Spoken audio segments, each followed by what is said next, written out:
Hello, this is our Django Unchained review. I'm Max, and with me today is Chris. Hello. And also Alid. Right. Yeah, we've just seen Django. What do you think of it? I thought it was very good. I was watching Pulp Fiction recently, and that has to still be my favourite Tarantino film. But it's not classic Tarantino. But I thought it was good. Yeah, very good. I do agree. What about you, Chris? I agree. There's nothing I can add to that. It's very good, not his best, but that's no way having a go at the film. It's a very, very good film. Go and watch it. When I need to see it again, but when I came out of it, and then the next day, I thought I prefer, my favourite Tarantino film is Reservoir Dogs, and I don't know whether or not I prefer Django Unchained to Reservoir Dogs. Yeah, but it's a tough one. You know, being fair and everything, you've only seen Django once. You've seen Reservoir Dogs so many times. So I need to see it again, but that's how high praise I'm giving it. I thought it was one of his best works. It's definitely better than Inglourious Basterds. Oh yeah, I think the only ones where I'm saying it might not be his best is Reservoir Dogs and Pulp Fiction. What do you think of the story? How do you think it flowed? It flowed well. I liked how it. I liked how it changed. It changed pace because at the beginning you thought, right, you see him at the beginning. He's been Django is chained up. You know, you think, oh god, this is gonna be fucking grim. Because you see all the chains, you see the scars and the bleeding from the chains and everything. And then set of circumstances happen. Then he becomes a free man, and he starts going after his wife. But it kept changing. Like then they were going after.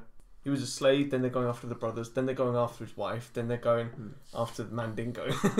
Yeah, it's just like things kept changing. So I think it kept it fresh. I like that.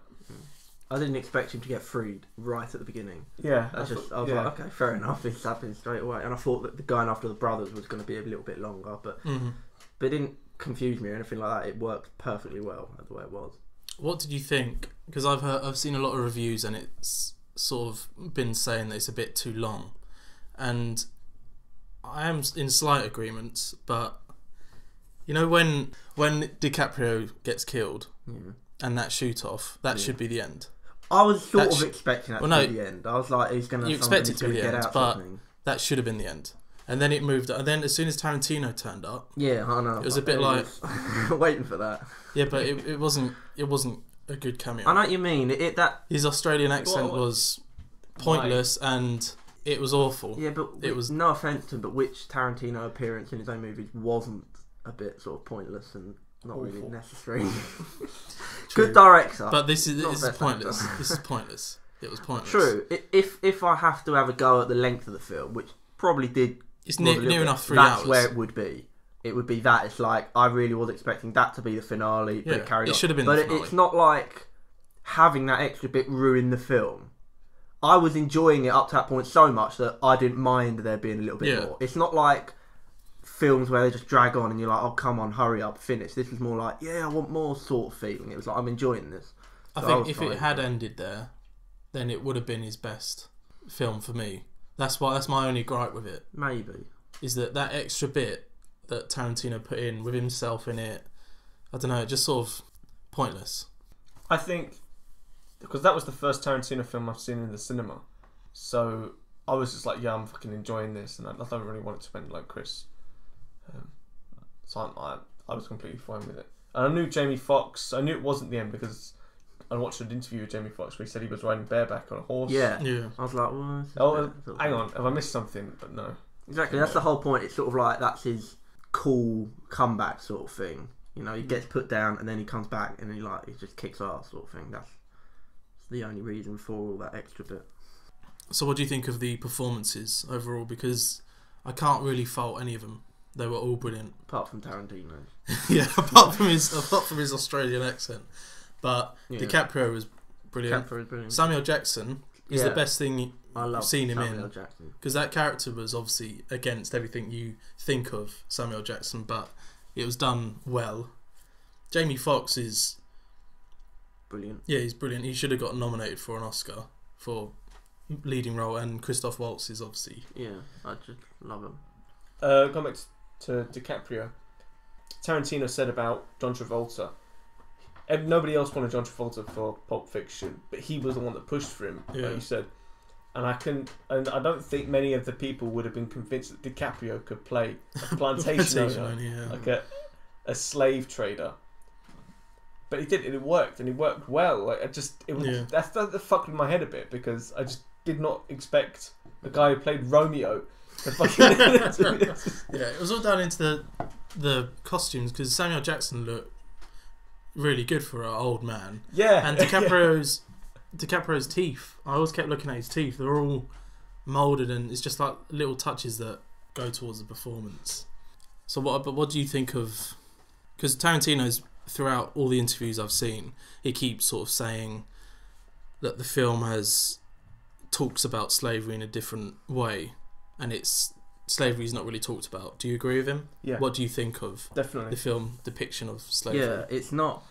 What parts of slavery that were in it were accurate, and he didn't hide away from the truth, which is what I like. Other directors would have done, but he didn't. He went ahead and said, "Yeah, it's as brutal as this." It never felt like he was going over. It wasn't like it was.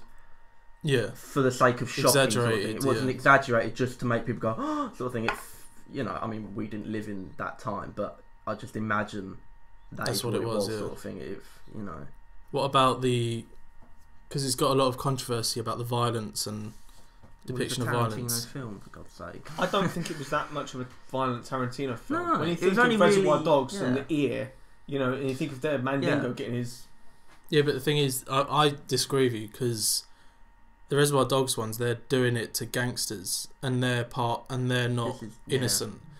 The dogs thing, that scene, that man's innocent and he's a slave, so it takes the violence onto a different level, and that's why I thought it was a different sort of violence, which is more hard to stomach. A more emotional violence, not a more sort of like physical, blood and guts and everything. It was more like, oh Jesus, sort of thing. Yeah, but to be fair, the guy got his ear ripped off in Reservoir Dogs. You don't see it. Oh yeah, that was he was innocent as well.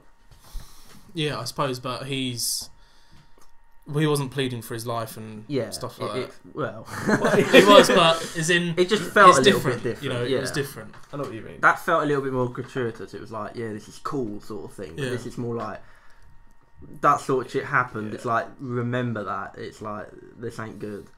Well, you say that about the violence, but there are scenes of violence, of like blood bursting out. Obviously not to the level of Kill Bill, but I know. It's like it was like nothing, then a bit sort of thing. Nothing, then a big bit sort of thing. It wasn't like constant. There were big portions where you didn't see blood or anything like that. It was just the shocking racism and the N-word every 5 seconds. It was like that was the main sort of like. I did right at the beginning of the film. I started counting the amount of times they used the N-word. Well, you can just Google that. Well, I got to 20 and then I realised I've stopped. I think about 200 or 300. And were you like 5 minutes in? Or? Yeah. But what do you think of that then? Tarantino's, love of the But that's just it. It's like that's what people said. I don't think you should shy away from that. I mean, he's not doing it to be offensive. It's to sort of remind people, to shock people, and it's like, well, you can't cover over something like that. That happened. People said those things. People acted. I mean, I think the worst bit, the bit I was like, shit, was when Leonardo DiCaprio was doing that speech about the skull. It's like, people actually believe that shit. It's like, phonology. That is... and it's not like we've moved on terribly. There's probably a lot of that still existing in the world. It's like, of course, But it just reminds you, sort of thing. That sort of stuff's easy to put in the back of your mind, and then you just remind you of it. It's like, that is bad. What do you think of the level of, like, the balance between comedy and sort of serious? I thought it was good. I thought it was very good as well. There was an awful lot of comedy where you're laughing at the racists. Yeah. Like laughing at the Jonah Hill. Clan. Yeah. That was brilliant. Because it's just, they're stupid. Sort of thing. Exactly. It's like they're just ignorant, ridiculing they're just stupid. The bit that got the biggest laughs is when Django said, say goodbye to the plantation owner's sister. And wasn't expecting that. And she got shot and obviously blown across the room. Blown through a doorway, And everyone in the whole cinema was laughing. I mean, I didn't.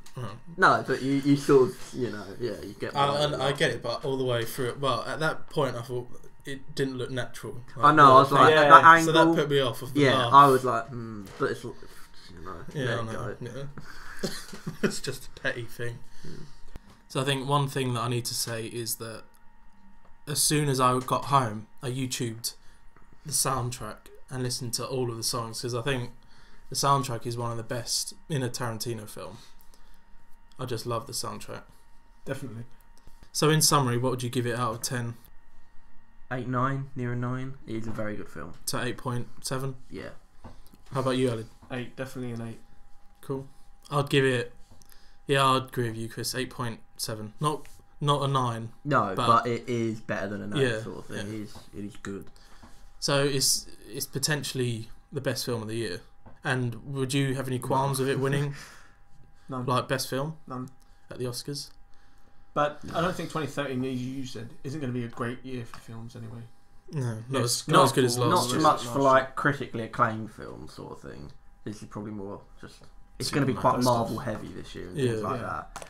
So that's all from us. If you want to subscribe to our channels, please do. Yeah, we review films, games, TV. But thanks for watching. See you later. Bye.